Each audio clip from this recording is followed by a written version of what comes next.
So onwards and upwards. That was like a 15-minute journey to get them to school. Is now about an hour and 35. So it's just the way it is. It's a small hardship considering when you think about what other people are going through. So off up to the venue today, get a few things done up there.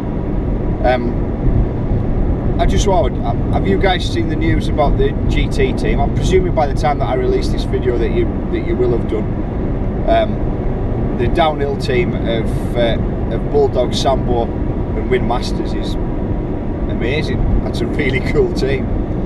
I'm sure they're going to have a right laugh travelling around the world in 2016. The other thing is, Win is going to do the full downhill World Cup and the Enduro World Series. That's monster legs, that, isn't it? That's, talk about, that's going to tire you out.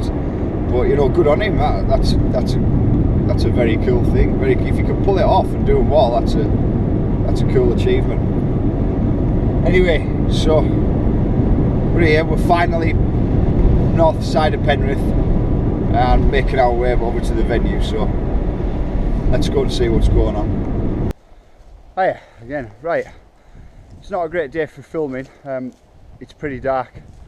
It's a real dull old overcast day. Today's challenge, excuse me, I'm out of breath, I'm climbing up here. Today's challenge is to sort out an area on the top of this one. Let's just show you.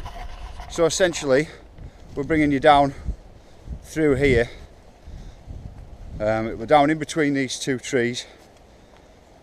Obviously right now all the loam's on the surface, but that's not going to be there. So you're just going to be exposed to roots.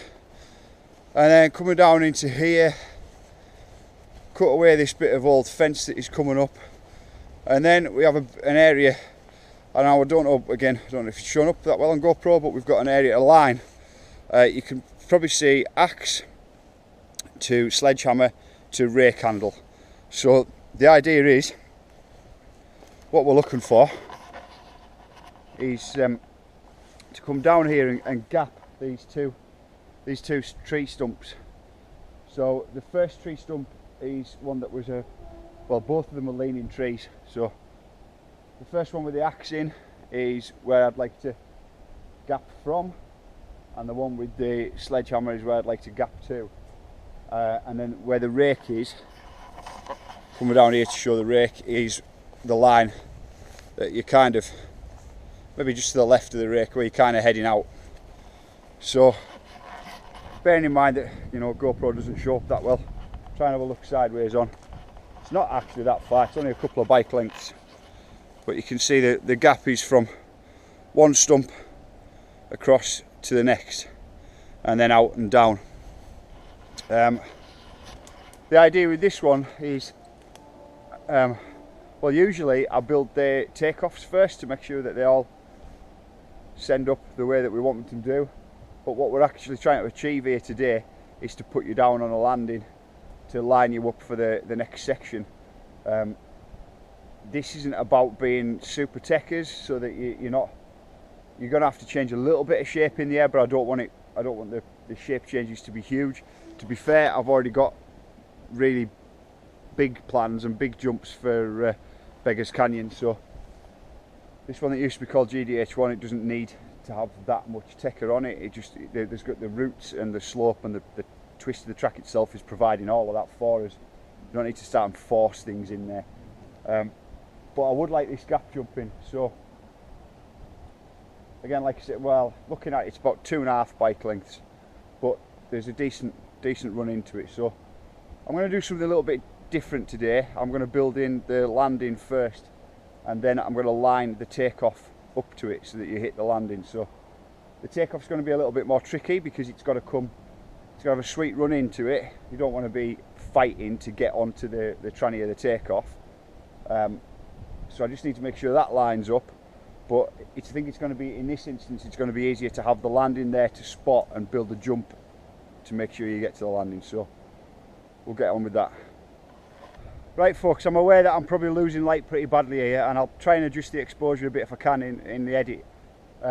Just to give you a bit of an idea of where I'm up to, I decided to build the landing first for this one so that I could, as you can see, roughly from where the helmet and the chainsaw are is where it's going to be your takeoff. And then I've started to shutterbox some of the landing off. Inside of the landing you've got this old stump here and another stump next to it, which have been in rubbish for landing on, so shutterbox upwards around it and then fill, and you've got a smoother landing out to jet you off down there. It's still looking at probably about 2.5 bike lengths. Actually, I should probably take some chance to there's a lot of misunderstanding about why you use wood in features like this. I'll just try and clear some of that up, I suppose. I know a lot of you already know this, but some don't, and I get a lot of questions about it. The wood, first of all, is larch. If you check out your garden shed, that's what your shed's made out of, because it has it's a hardy capacity against rotting. Really, the main question that I get is, isn't it going to rot? Well, that's not really the question we should be asking, because yes, it is, without any doubt, it's going to rot. The main question we should ask is, when is it going to rot?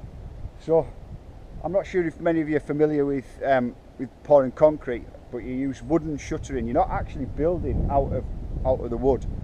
You use shuttering around the outsides to build the shape, and then the way that when you dig down into here, this sand stuff is, that all fills it into the box, and then you compact that down, and it goes, when it's compacted all in and whacked in, it goes almost like blooming concrete. I know some of you have built with this kind of stuff before. You see a lot of freestanding BMX dirt jumps that are just built with the same sort of soil. It's been wetted and compacted down and hard, and that doesn't have any shuttering on at all. But for this, we'll put it on there. But basically, yeah, it is going to rot. That's just a fact of life. It's going to rot slowly, and it's not going to rot before everything in the landing has compacted and gone down hard. So basically, once it does and we remove it out, you're still left with a flat landing surface in here, which just needs to be topped up and maintained. Really easy to do. So yeah, the misnomer is that we build out of wood, and that's not actually quite true. We shape what we want for the edges out of wood and then build in between it. Anyway, so again, not a massive gap. Shoot out of, I bet I'm pointing up here and you probably won't be able to see because it's starting to get dark. I don't know if I'm going to get down even in the light. We're going to shoot out in between these. Let's give you a quick run through before it gets dark. You've rocked up from the back up there somewhere, zigzagged round, come down, shot through here. You get down into stay in high side, and then you'll drop into an S and round. So as you come up round, probably going to be on this line here somewhere, keep you up, probably aiming to shoot up. The idea is you've got a stepped, the line would naturally send you down towards that tree. So the idea is you've got the shape of the jump pops you up and you bend it down in the air. So we might even pop you up further back. I've just got to get the landing. It's kind of, I like to have the landing there to be able to visually see it. On other jumps that I've built before, you can see a patch of ground where the landing's going to go, so it's kind of easy to put the takeoff in first.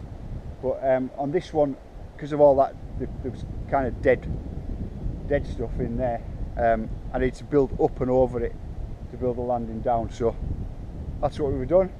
Obviously, it's far from finished yet, but started to get a bit of the work done on it, and we'll have a bit of a gap and a kick, and it's going to be a good laugh. The idea will be if you can get up and over it and catch back wheel on the way down. Anyway, I'm going to have to scoot because I'm losing light and I'm not going to get down to the cart before it gets dark, so catch up with you soon. Thanks for your time.